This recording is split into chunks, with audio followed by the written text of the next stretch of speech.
let's get into, first of all, the Dolphins schedule, because I think that's the thing that a lot of people are going to talk about. Now, I am going to disappoint you on one thing. Oh, we got the update here finally. I'm going to disappoint you on one thing that I'm not going to talk about because it's absolute silliness. Look, the Dolphins are going to the playoffs. And if they're healthy at the end of the year, like they haven't been the last 2 years, and McDaniel grows up a little bit, I also think you got a great shot at going deep into the playoffs and maybe even the Super Bowl. So I'm not going to play this the schedule game. That's the stupidest shit there is in the world. Okay, the schedule game is the dumbest shit in the world because none of us can predict. So how good did they think the Chargers were going to be last year? Right? Everybody, they all love Justin Herbert and everything, right? Didn't they go 5-12? So do you think the Rams were going to be 10-7 last year? Not really. They were better than what you thought. Did you think they picked the Bengals to go 9-8? No, right? Did they pick Cleveland with Joe Flacco joining them in the preseason to go 11-6? Did people say, hey, things aren't going to go well with Watson and all that? They're going to pick up Flacco in the middle of the season, and they're going to end up 11-5 in the playoffs. Anybody say that? No. Nobody said that. Texans. Anybody pick the rookie quarterback? And well, they didn't even did they even start the rookie quarterback? They did, right? They did. You sure? Was he a starter right from the get-go? Okay, because I would figure that they would throw the guy that's been there for a couple years. What's his name now? I'm forgetting. He's kind of mediocre, but some of you thought he was better than Tua. I remember that. Maybe he started like the first week or two, and then they said, "All right, let's get CJ." But either way, did anybody think they were 10-7? Nobody. You can't play the schedule game because you don't know really in the end. Could you count on the Dolphins being so injury riddled again in 2 years in a row? I mean, we're due down here for a year where they have barely any injuries and we got all the luck. They did start him, CJ, from the first game. Oh, good for them. Oh, to announce him as a starter? Okay. What was the name of the other guy? I keep forgetting that. Mills. That's it. That clown. Dude, I had people texting me that Davis Mills is better than Tua. I mean, they won't admit it now, but that kind of stuff. But anyway, that's why the schedule game is stupid because you can't predict who's going to be the surprising coach, who's going to be the surprising team, who's going to be the disappointing team. You can't predict injuries because you just don't know what team's going to suffer injuries and it's going to Bengals and derail their season. Oh, by the way, they thought the Jets were going to be pretty good too. And well, they got him again this year because, the old man's healthy at the moment. You can't play the schedule game. You just can't. So I'm not doing that. Oh, there's going to be a win. There's going to be a loss. That's the dumbest shit in the world. And that is radio or podcasters, whatever, that, again, weak sauce. Hey, let's talk about Tua's salary. Should they pay him or not? Weak sauce, weak writer, weak broadcaster. They have to go for low-hanging fruit because they're lazy and they can't really do sports talk and they can't come up with things to talk about and find other things. So let's be lazy and let's argue about Tua's contract every day and compare it with this. And, oh my God, they signed this quarterback. What does this do for Tua? It does nothing. But you can go ahead and talk about it. Just like the Devonta Smith contract gets signed and writers and radio people and blah. What does this do for the water? Does nothing, as you can see, as it just died out. After they all wrote and talked about the Devonta Smith contract, what did it do? It did nothing. Low-hanging fruit. And schedule talk is lazy radio, lazy writers, lazy bloggers, lazy podcasters. That's all they are. Okay? Take it from somebody that actually does this for a living and professionally has done it for 34 years and can run circles around all the people that do radio nowadays, pretty much, because most of them have to do low hanging fruit topics because they really cannot do real sports talk. Listen to our breakdown of Brady and his complaints of the roast. Tell me if you hear that anywhere else. You won't, because they won't think about things like that. So, it's just shit like that that goes on. And schedule talk, first and foremost, just to like crush it right now. It's lazy shit. That's all it is. And by the way, those of you that are chasing schedule talk, you're also lazy fans. And that's why they do it, because they know they can sucker your ass into it. Just, let's get that shit out of the way. Okay. Anyway, well, what happened now? The Sportstradamus has spoken. Yes. Thank you, sir. Appreciate it. For those of you that may not respect the Dolphins, well, the NFL does. Apparently, five primetime games this year. That's pretty awesome, and that's great for us as Dolphin fans. They got the September 12th Thursday game, Week 2 against the Bills, 8:15. Great game to send a message. That's what that game should be about. If you're the Miami Dolphins, you got to send a message on that one. That will be on Prime, obviously, because they have the Thursday games. ESPN, September 30th, a Monday night game against Tennessee. Get a little revenge. I can tell you this: Weaver's not gonna allow Will Levis to go hang out there and smoke a Perdomo cigar and then find a receiver. That's not gonna happen. So I would imagine that Anthony Weaver's gonna be getting to the kid and rattling him a little bit there. So that's cool. ESPN, November 11th, a Monday night game at the Rams. All right. Rams took a little bit of a step back this year, too. So this is one where you're actually not staying out on the West Coast for 2 weeks in a row, like a lot of people thought. You come back after the Rams. I believe it's the Raiders game here. I believe that's how it goes.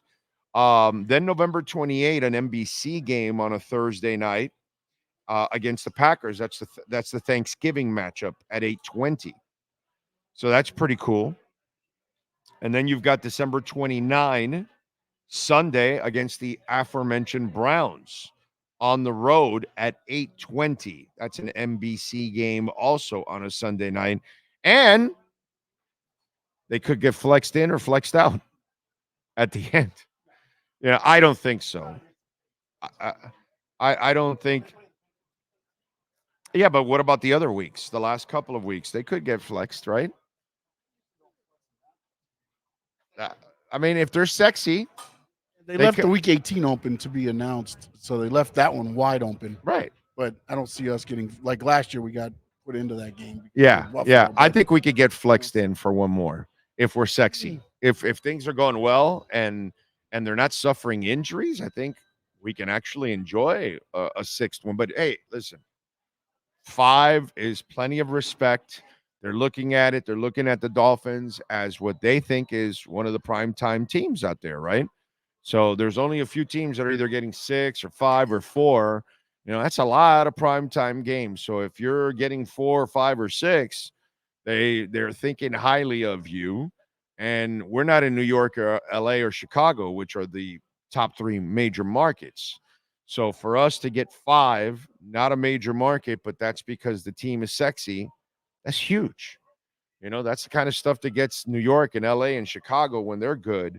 That's when, or they think they're going to be good. They'll get that. I think the Jets have 6, actually, if I'm correct. So that's but it's New York. It's understandable. That's kind of the way of the world. So I love the fact that they've got the five the five the 5 primetime games. What do you got for me, Sean?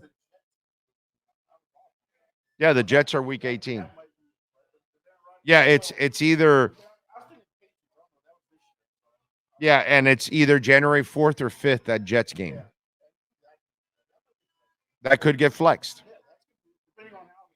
So I'm saying I think towards the end of the year, they could find themselves flexed into another game if they're having a good year and they're playing well, you know? So I like that. Um, what else also? Like I told you, I love the early test message that you can send the Bills in week 2. You're playing the Bills November 3rd, so it's not going to be brutally cold. That's actually a positive. November 11, Monday, you're at the Rams, is what I was telling you, right? And then 8 days later, you're taking on the Bills. So you get to come back and you've got time before you take on the Bills. So that's pretty cool. Um, the Thursday Packers game at Lambeau, 4 days after you play New England at Hard Rock. That's obviously a tough turnaround. A Thursday game is always a tough turnaround. That's yeah. And listen, everybody deals with one of those deals where they play on a Sunday and then they play on a Thursday. So no, you can't necessarily complain, but it is a tough game to play. Not the New England one on a Sunday, but to then play the Packers on the road in Lambeau on a Thursday night. That's going to be a tough one for them, overall. Now, if the defense is playing up to snuff by that time, and you've got healthier pass rushers, that should be pretty good there. That you got yourself a chance to win that one. Then Sunday on December 22nd, you take on the Niners. And then you're at Hard Rock for a 4:25 game on that one on the 22nd. It's not a prime time, but it's kind of prime time-ish. Like you've got 5 primetime games, but we all know the 4 o'clock games. How many of them are there? 3, 4 of them? Right. There's only 3 or 4. And so think about it. It's kind of a 6 primetime game already. Dolphins versus Niners at Hard Rock at 4:25. So you think about it, a 4:25 game normally would be in San Fran. Okay? Yep. This one is here at Hard Rock at 4:25 against a primetime team in the Niners. So let's see. You think they're going to be putting that one on a lot of markets in the afternoon? Not only that, but I guarantee you they send their number 1 team and Mr. Thomas Brady. Right? And we'll get to that conversation because we do complete sports talk here. And we'll get to that conversation because some people chimed in and all that on that one. I don't know if you saw that story. But anyway, so it's really a 6 primetime game. They won't call it a primetime game, but I'm going to say it's kind of a semi-primetime game. Because again, very few 4 o'clock games, even less 4:25 starts. Right? Because if there's 3 or 4, 1 or 2 of them will start at 4:05. And then the other 2 will start at 4:25. So Niners Dolphins Sunday, December 22nd at 4:25. I'm going to go 5.5 primetime games because a lot of people are going to be watching that one. What? December 22nd at 4:25 on a Sunday. And then think about it. January 4th or 5th is the one at the Jets. Late season cold game. Okay, positive on this one. You want to prepare for cold games in the playoffs? There you go. You got one with the Jets, the final game of the season, and it's the 4th or the 5th. So we'll see what happens with that one. What do you got?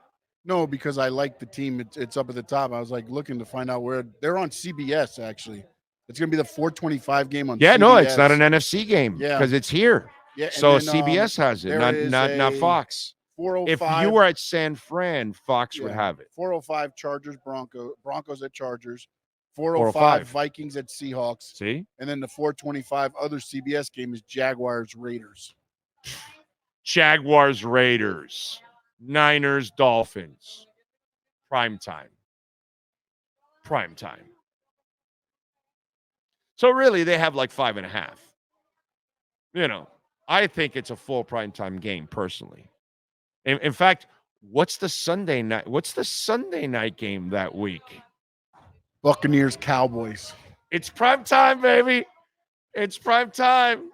I mean, if the Bucks surprise again this year, then okay, I guess. But you don't even know what the Cowboys are going to be. It wasn't like they had this offseason of a lifetime that they really tried to improve. As I told you, and I've been out on a limb on this for a while now.